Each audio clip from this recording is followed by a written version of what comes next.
Dillon Monroe, The Rest of Humanity, Bear Corp, November 7th, 2246. A Searcher's Perspective.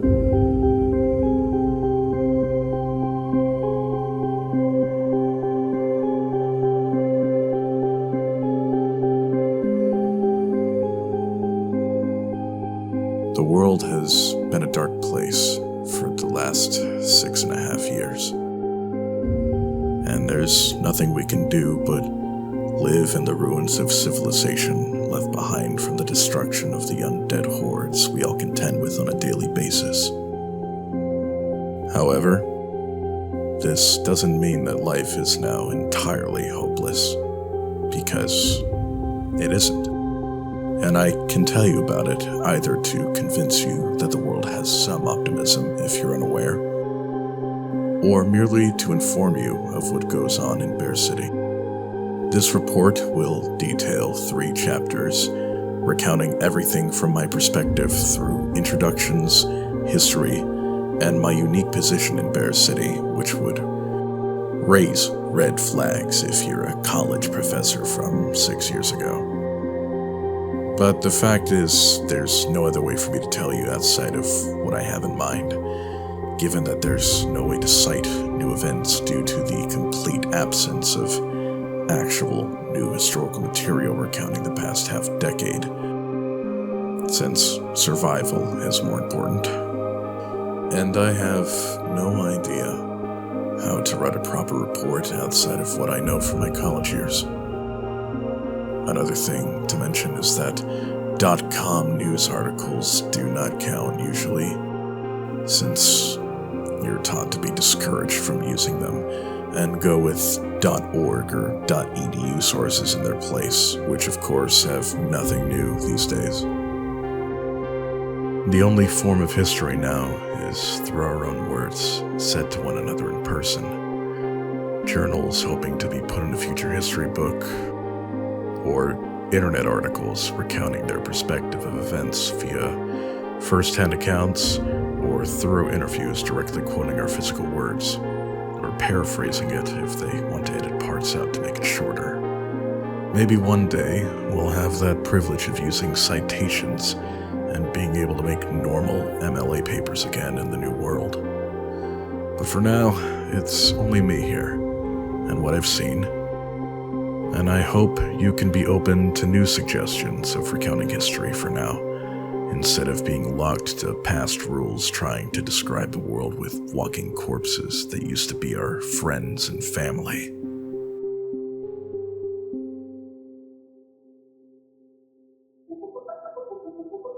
Let's start with the obvious, being that my name is Dillon Monroe, and I am currently a security officer for Bear Corp at the age of 35, and by extension of being a Bear Corp SO, I'm also a searcher.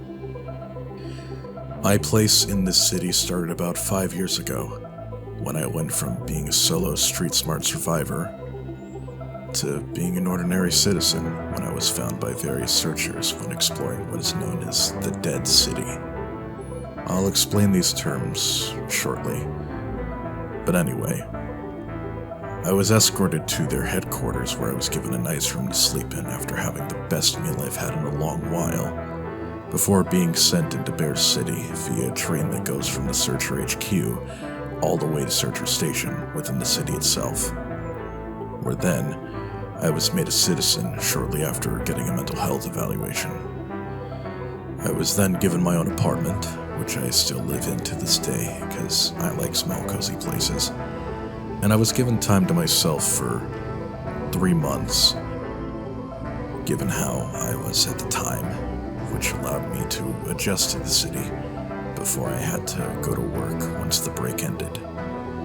Here's a photo from me looking out the window, taken 2 months into my stay, which is nice, and still is.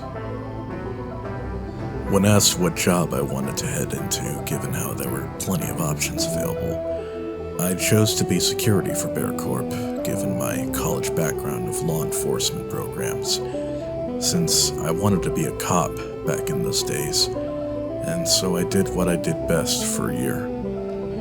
Then, out of the blue, I was selected to take on a searcher job, which I completely forgot about at the time, which made me pay attention to how the city got its resources in one way and took care of itself. You might ask me why I didn't pay attention to such things like that within 1 year. But I'll ask you this. Imagine surviving for a long time in the apocalypse by yourself, and you happen to be lucky enough to be welcomed into a city that resembles ordinary life. Would you pay attention to how the city functioned in the current mental state you're in? The answer would be no, if you actually care about yourself. Over the course of the 5 years I've been in Bear City, I grew to become more and more of a protector of the city, the Bear Corp itself, and the people around me. I've also explored the Dead City and got into a handful of situations in my job as a searcher where operations can go well or become completely and utterly foobar. Fucked up beyond all recognition. But what's surprising to this very day is that on my first day as a searcher, everything ultimately ended up where I found myself meeting the CEO of Bear Corp himself, named Warren Bear, which led to me becoming part of his personal security detail as the years passed by, which I will explain in full later. Nowadays, when I'm not working, I spend my time watching films like Blade Runner with my husband, who I've been married to for 3 months now, going out with both my friends and work friends, reading Alex Cross books whenever I'm in the mood to, and been going to therapy with my hubby alongside me during those, which isn't as bad as you'd think they are. So, now that you know me pretty well, I can move on to the history of Bear City itself, which I'm sure you've had plenty of questions about, as I mentioned various terms such as the Dead City, Searcher, you name it, and I'll explain them. Bear City is a massive city located in North Dakota, built by the conglomerate known as Bear Corp, who, before the apocalypse, were known to specialize in both urban and city development, and so they decided about 10 years ago to start building Bear City in the middle of a big plot of land. After 4 years of building, the undead nightmare began to take over the world, which led to Warren Bear being at a crossroads. Either finish building the city and build a wall around it, or build a wall around finished parts of the city and abandon the rest. Warren chose the second option, and what you see here from a photo by Warren himself via drone is what Bear City looks like today alongside what's known as the Dead City outside of the wall.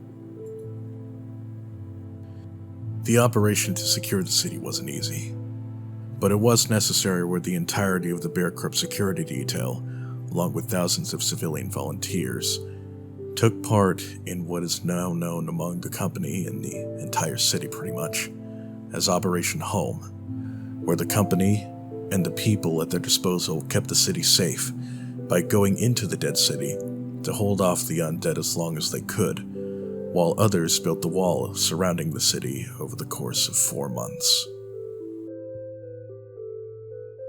Yes, they built the wall in 4 fucking months. I had to do a double take as well, given how insane of a task this was to pull off. I don't know how many were killed, and I don't want to, but Operation Home was accomplished, and is the foundation for what the city is today. As for how the city operates, it's quite simple. It functions like a walled-in society where you can live a normal life with 0 strings attached other than having to get a job once you're of age, so the city can still sustain itself. If you're someone who doesn't want to work for Bear Corp security or be a searcher, you can live a normal life within the city walls, and you can leave the city if you want to take your chances for any reason. In my 5 years of being a part of this city, I can assure you that Bear Corp actually cares about the citizens in Bear City. And even the searchers, it has working with them. And I know this would sound like I'm biased given how I'm employed by them, but I have a moral compass that is not to be fucked with. If stuff was shady, I would have left the city long ago, and the Corp wouldn't have any issues with a possible resignation, so believe me when I say that they're good. As for why the company is called Bear Corp, it's due to the company's founder from 200 years ago, believing in the teddy bear folklore, where teddy bears would come to life and protect you in the middle of the night from the monsters in the dark. And the founder, who's named Trevor, decided to change his last name to Bear due to his moral values being the same as the teddy bears, which is to look after those close to him.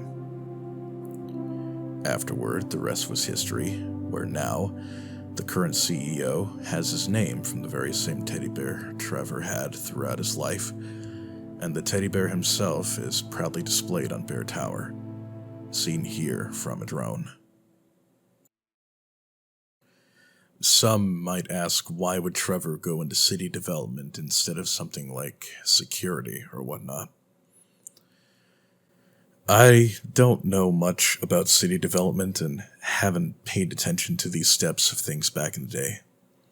But knowing Warren, I'd say that the process leads to more places for people to get on their feet, such as mental health resources or job resources or whatever is out there. That is the case here in Bear City, but back then, I'm not sure if it was the case or not, other than having Warren's word to go off of, with him saying that it was.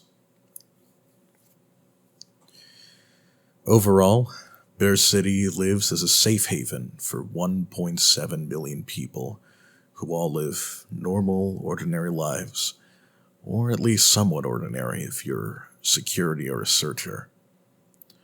But you can enjoy life with many prospects such as fiction writing, carpentry, package delivery, taxi, filmmaker, teddy bear builder, you name it. However, if you want to work in Bear Corp security, then you'd have the random chance of becoming a searcher. I'll explain this in the perspective of if you're a Bear Corp SO, which is a lot easier, and would also explain if you wish to go into the other job as well. Killing two birds with one stone, as they'd say.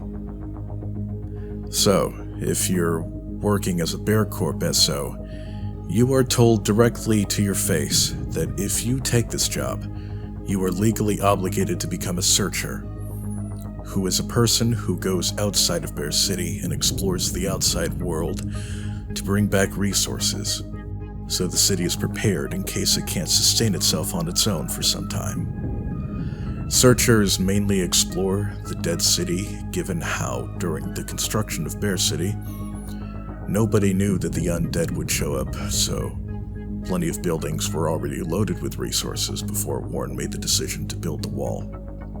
Thankfully, with the preservatives systems in place in those buildings, we don't have to be in a rush to get all the food in those buildings, since they're already preserved and have been for the past 6 years. If you're wondering, yes, the Dead City's power remains on, with the purpose of the preservatives alongside helping the searchers get by if they need any lights when going inside of buildings at night, rather than wasting flashlight power. But the key is that you have to turn off whatever lights you use once you're done using them, so the city doesn't draw too much power.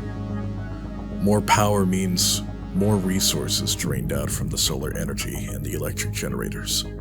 So if a searcher happens to, say, get in a snag and had to leave behind a building's lights on to save themselves, another operation would happen from another group to turn off the lights and return home. You can also willingly become a searcher by heading over to Searcher Station and registering your name, but the result is ultimately the same. So, now that you know what a searcher is, I'll tell you my first day on the job to explain what the life of a searcher is, which leads us to the final section of this report. On my first day, I had a knock on my door, which turned out to be my security partner Cole Scott, who told me that both me and him were selected for a searcher operation. I was confused at first and asked him, "What the hell is a searcher?"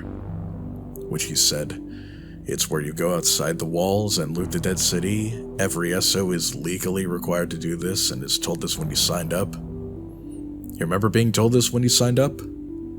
I told him no, and he got me up to speed before we both ultimately found ourselves at Searcher Station, which I also have a photo for, thanks to Warren once again, alongside all the photos up ahead. So, give him thanks if able. When we found ourselves at Searcher Station, we were told that we'd be meeting up with a crew at the Searcher HQ named Searcher Tower, and we'd be given our set equipment for the job, and after getting seated on the very same train that brought me into the city a year prior, we were off towards the dead city. Once the long train ride came to a stop, we arrived at the Searcher Tower, which was comprised of two towers named T1 and T2, featuring a micro-society of active searchers living there, either to keep the tower safe from the undead, or to be ready at a moment's notice for future operations. As for why they decided to take a building made up of two towers side by side, it's in the event of if one of the towers was to be taken over by the undead, the searchers can evacuate everyone into the other tower and plan on an emergency cleanup operation. That way, they don't have to run to another building and risk putting themselves in further danger. If you're wondering why the dead city's building lights are illuminated, it's the emergency lights left on so delivery rovers, or flying cars if you want to call them that, can see the city at night and don't have any risk of crashing into it. The city usually has plenty of rovers that arrive in the city to bring resources, join the population, etc., since the world is very much in agreement that working together to live in this new world is best suited instead of holding hostilities. After the train doors opened, a searcher named Haley Cavanaugh escorted us to our crew, located on T1, and during the escort, I asked her why me and Cole were needed if there were plenty of searchers around. And she replied with, "These guys here are ready for an emergency rescue op if needed, while others are here to protect the tower." A big group of 150 searchers went beyond the dead city to explore the world after hearing rumors from the tower radio to see what they can bring back, while two groups of 10 in the dead city are missing. We already sent out a crew of 10 to find them with Bear Corp SOs while also collecting resources along the way, but then they went missing too. And the worst part is all of their radios aren't working, so we're sending you in. As she finished her sentence, we arrived in a room with 4 other searchers looking directly at the door once we entered. They wore black clothing with holstered suppressed pistols, sat around a circular table playing Uno with backpacks hanging off the back of their chairs, and had suppressed rifles leaning against the table. I remember all of them, except for Amanda, saying, "Oh hey, welcome to the after party." Aside from Cole, who has dark skin and always has a sense of sincerity through his expressions, I don't remember the searchers' faces, but I do remember their names. The 4 searchers were named Moira, Vincent, Taylor, and Amanda. 3 of them were women, while the one male of the group was Vincent. We were briefly introduced and then informed on what we had to do. Our objective is to find the missing 30, loot anything valuable along the way, and get back home safe. While all of us were gearing up with suppressed weapons, holsters, flare guns, alongside normal flare sticks, radios, and large backpacks, I was asked if I shot a gun before, which I remember my answer very well, with it being I've lived in the wild for 5 years straight, and went to college courses on law enforcement to become a cop before everything went to shit. So yes, I know them all very well. So afterward, we went down an elevator and found ourselves on the streets of the dead city, and I believe this image does it more justice than any words I could type into this report. Simply put, we walked around the city in stealth, taking out various undead with our suppressed weapons along the way, and collecting whatever valuable stuff we could find. I don't remember what we found, because it's been 4 years since all of this happened, and when I remember all of this, the stuff we found doesn't matter compared to how everything ended up. After searching for 12 hours straight, and a few breaks in between as we were halfway a quarter of the way through Dead City, looking for the missing 30 by any means without compromising ourselves to the undead, Taylor thought it would be a good idea to head to the top of a skyscraper and shoot a flare to see if anyone responds in the event they happen to miss out on us flickering light switches in buildings as a form of Morse code, or us yelling out names in buildings we knew for sure we could do that in without alerting the outside.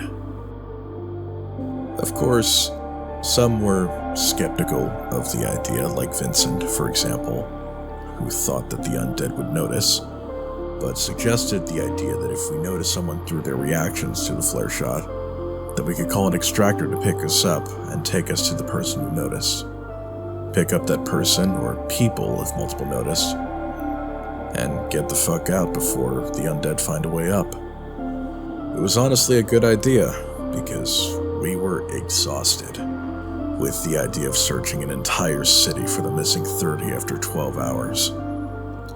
So, we figured we could give this a shot to streamline the process, and if we find people, then we can get information that leads us to others. Or maybe the bodies, if they didn't make it, so we can return them to their families, if we're able. So we went up a skyscraper. Taylor pulled out the radio and told the Searcher HQ to ignore the oncoming flare shot for now, and she'll update them soon. Afterwards, she placed the radio back on her hip, pulled out the flare gun, and shot it into the air with red smoke and a bright red light flying into the air. We waited for any signs of life while looking out into the city upon the rooftop we were resting on. And soon enough, we saw a very obvious SOS with a flickering light from a building far off into the city. And in no time at all, Taylor called in an extractor to come pick us up, and ignited a flare stick so the extractor wouldn't miss us. Now, I should explain what an extractor is for those who don't know. Extractors are searchers who fly bigger, customized rovers that can fit more than 4 people within them, 10 people to be exact. Since there were 6 of us currently, we'd be fine if we happened to only find 4. Though if we found any more out there, then we need to call in a second extractor on top of that. And given how we were looking for ideally 30 people, then we'd need 4 extractors for 36 people. Here's an image showcasing the general area of the dead city we went to. Once we arrived on the roof of the building we needed to be at, we went inside and searched the building, where we indeed found someone there named Alex. He was one of the Bear Corp SOs sent out with the searchers, and he told us that most of the searchers are dead, while plenty of others are missing from a series of unfortunate events where everyone's radios were broken and flares got lost along the way. Moira asked him if anybody else was left alive that he knew of that we could quickly locate, and he said that there was a person from 2 blocks up ahead, viewable from the windows, who he communicated with using the SOS signal we saw to make sure they were alive or not on a daily basis in a routine, with the other person responding in the same way. But for the past 2 days, the other person hasn't responded. Even if there's the likelihood of that other person being dead, it's worth checking out to see if they're in a jam or not. Taylor called the extractor, telling them that we found a survivor and were on our way back up, and upon getting back in the rover, we flew over to the building Alex directed us to and made our way onto the rooftop in the same manner as before, telling Alex to stay behind. We did our search routine again and began hearing noises, very clearly undead, as we descended down the stairs and eventually found the source. An apartment with its door breached open to see several undead inside. We took them out and looked around the place until we heard a door unlocked to reveal another survivor. This one named David. We asked him the same deal we asked Alex, and he said the same things Alex did. So once we all got situated, we went back to the rooftop where Alex and David finally met up. Which I'll admit, felt nice to know that our efforts brought people back together. Now, since the plan worked with nobody else to find that we knew of at the time, I asked Taylor if she had any other ideas, and she said something that searchers actually do nowadays. We could use the rover by flashing it over the city, flashing its lights in the SOS code, and see if anyone happens to respond. I mean, they're all geared with flashlights in case the worst happens, so they could return the favor and we'd direct them to head to the top of a building. I was mind blown by the concept, and everyone else was too. And we put it to good use for a while, until I saw what looked to be multiple rapidly flashing lights far down into the city. I opened my window, and immediately we all noticed it was gunshots. The gunshots were loud, loud enough to where we could hear it within the wind as we were in the air. The extractor immediately knew what to do, so he flew down close enough for us to see that it was 4 people shooting their guns in the air, trying to get our attention, while the undead was chasing them from all directions, as the survivors defended themselves in the process. And so the extractor flashed the rover's lights to acknowledge them, and flew over to a building with plenty of distance away from the scene, but not being too far, while Taylor radioed Searcher HQ to request a second extractor in the air immediately, and to wait for a flare shot. Amanda, who hadn't said anything up to this point, suddenly, the moment after the second extractor was called in, said out loud, "We just went from a simple search and rescue to a fucking human heist." I agreed. And shortly after, we landed on the roof of the building to find ourselves, with the exception of Alex and David, going down 7 flights of stairs, which eventually had us ending up at the front door to see 4 people running towards us as the undead chased from behind. We took shots at the undead, keeping the people safe as they ran in, and immediately after shut the doors and ran for our fucking lives due to the fact that there were broken windows we had no time to barricade. The undead crashed through the windows and chased us up the stairs as we were shooting down at them, finding ourselves back on the rooftop with the extractor waiting for us. Most of us got on board, while me, Cole, and Moira held them off, due to the high amount of them pouring out of the rooftop door. I told Moira to go, and she got on the rover as it started to slowly drift away from the rooftop. I remember hearing one of the searchers telling both of us to take my goddamn hand, and I noticed something quite fucked.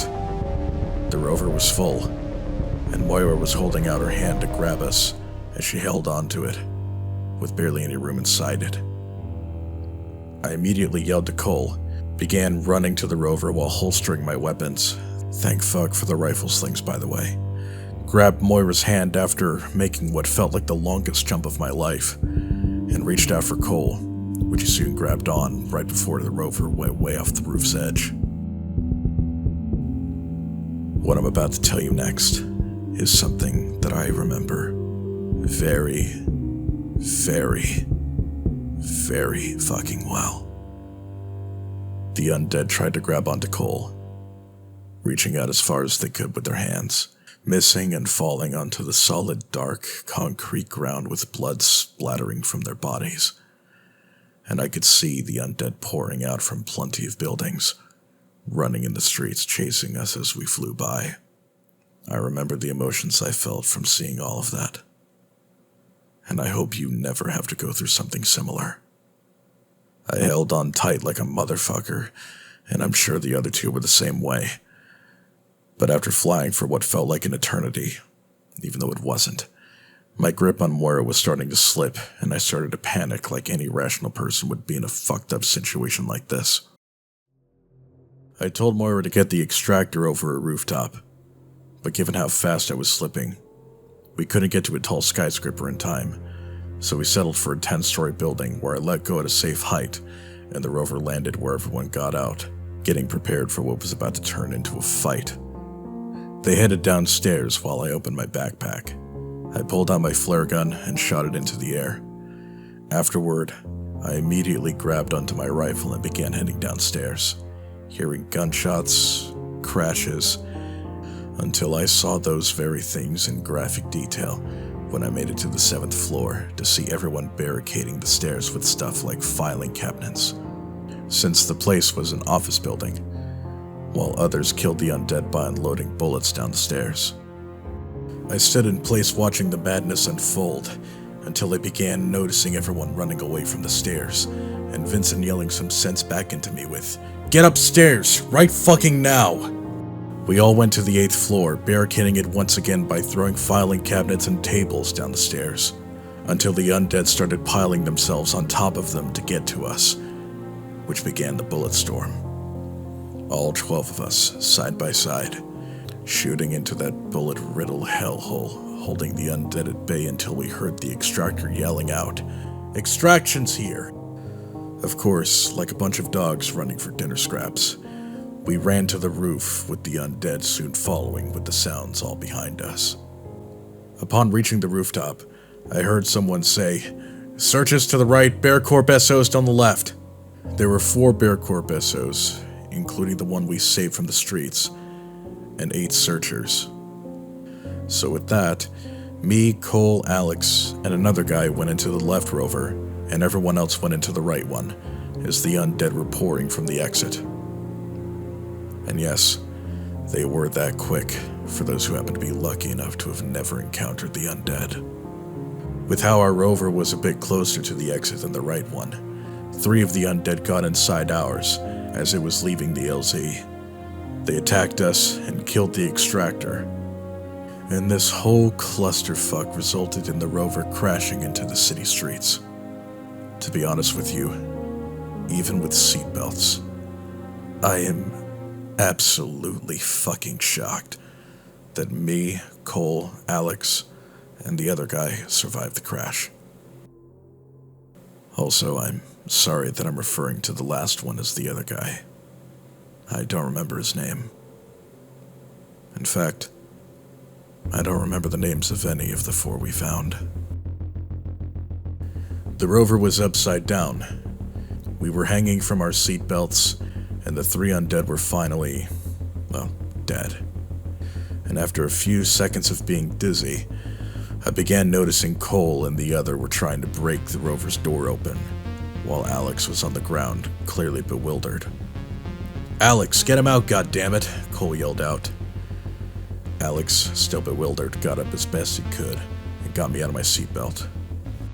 I'll tell you, falling onto the ground in a stressful situation wakes you up even if your body doesn't want to. And I crawled up to Cole and the other guy to help them break down the door. Once we did, we were attacked by the undead, with one attacking Cole as I was in between him and the other guy at a lower height, which made the undead attacker avoid me as Cole toppled over me. I heard the undead leap over me and attack the other guy, who screamed as loud as possible, which told me that he'd be dead soon enough. I heard undead coming from my left, and I had to act quick before I was killed. So I pulled out my pistol and took out 3 undead with headshots before I got up. I killed the undead who was tearing apart the other guy, as I heard Cole screaming. And then I had to shoot down 12 others before I needed to reload and switch to my rifle to help out Cole. I noticed him tossing a corpse off of him to reveal blood coming out of his right arm.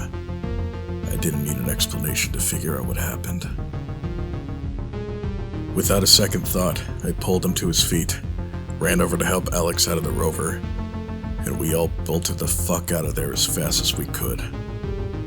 We shot whoever was in our way of whatever plan we had to make up on the spot. The plan was simple. find a skyscraper with an elevator, take it to the highest floor to get a head start, shoot a flare to get help, and barricade the area to buy ourselves time. Eventually, we made it after God only knows how long it took for us to find a building. Though it wasn't 10 minutes, that's for sure. We took the elevator with the door closing right as the undead were on our ass. Found ourselves on the 50th floor, and then ended up on the rooftop. I pulled out the flare gun and shot it up before pulling a flare stick out and igniting it to make sure they didn't miss us. "Alex, barricade the downstairs as much as you fucking can," I said to him before he and I went down. Alex went off to begin defenses while I had a different idea. I saw an emergency fire axe in its wall case, and I'm sure you know exactly where I'm going with this. To make it easy as possible, I grabbed the axe, pulled out my pistol, went back up to the rooftop where Cole was after he'd already patched up his arm, and I told him to hold his right arm out on the ground. He refused. I pointed the gun at him, saying, "It's either that or this. Which is it gonna be? 10 seconds. So he chose the axe, and without getting into detail, I hacked his arm off and helped use his belt as a tourniquet. I went downstairs after hearing gunshots.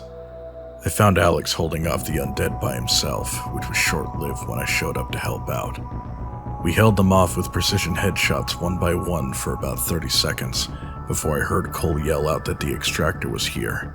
Right as he did, the infected were nearly over our defenses, so we ran as fast as we could through the door and then up the stairs. As we were running, I heard Alex trip, and he began screaming in agony. He was dead, and there was nothing I could do to save him. I ran out onto the rooftop, saw the same rover from before with Cole and all the searchers inside it. The vehicle hovered and was ready to go as the undead were right behind me. The rover drifted away from the rooftop at a speed that was enough for me to catch up. Taylor reached out her hand to catch me as I jumped. When I did, I immediately knew there was nothing beneath my feet to land on. If it wasn't for Taylor, I'd be dead. I saw the undead jump out for me and fall 50 stories down where I couldn't see them.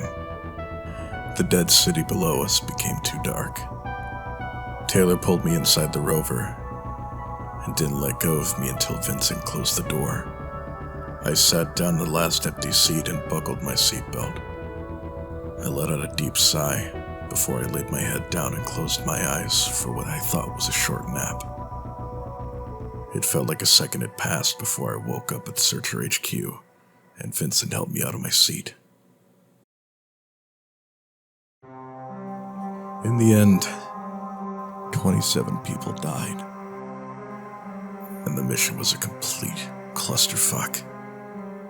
After Cole got the medical attention he needed, he ended up with a prosthetic once we got home. He still has it to this day. We said our farewells to the searchers and went back to Bear City to move on with our lives. A few hours later, I received a letter in the mail from Warren Bear himself. It said, "I heard what happened, and I'd like to help out by inviting you to have a drink with me where we can talk about how you're feeling. If you'd like to be alone instead, I understand. No judgment. And if you don't want me to help while out of sight, then I'd understand too. If you do accept my invitation, show this letter to the security when you make it to the top floor. Hope to see you then. If not, then I hope you live a happy life. Warren Bear." Obviously, knowing where all this ends up by now, I accepted the offer, and we both had a drink in the highest balcony on Bear Tower, and Cole was with us too. It was a beautiful sight, especially at night with a full moon and fog. So much so that there's a photo from Warren showing it off. We talked about how we were holding up, and I'm not going to get into the conversation because it was rather personal. But the point is that we got along with Warren really well. Really, really well. Where he gave me his phone number saying if we ever needed him, we could personally call him for whatever reason. And I did over these last 4 years. Warren may have the role of a leader for a massive city with a million people. But he's no different than the teddy bear he's named after when you actually get to know him. And I hope those in the city get lucky enough to be able to someday. Ultimately, this all led to both me and Cole being asked to be part of Warren's special security detail, which has lasted us for about 3 years now and still going. During this time, I even learned about how Bear Corp SOs can use a normal 4-seater rover to fly into the dead city and grab items from a certain building as a quick job, not needing any other searcher assistance. Since the incident, it's been smooth sailing, where we've never ended up in a situation like my first day ever again. And hopefully I never do as long as I live. And I wish the same for everyone involved that day. And with that, I believe I've reached the end of this report about convincing the world that optimism still exists. I gave you an introduction, the history of Bear City, and a recounting of my first day as a searcher, as a perspective for the outside world coming in to ask questions, so they can understand part of how Bear City is able to sustain itself. It may be a rough recounting, but it's not a sunshine and rainbows job, and leaving out the gritty details of what we have to do in order to sustain our city would only leave a false impression. I hope this has been a worthwhile read for you, and I wish you all the best in surviving in the new world.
Don't mind if I do.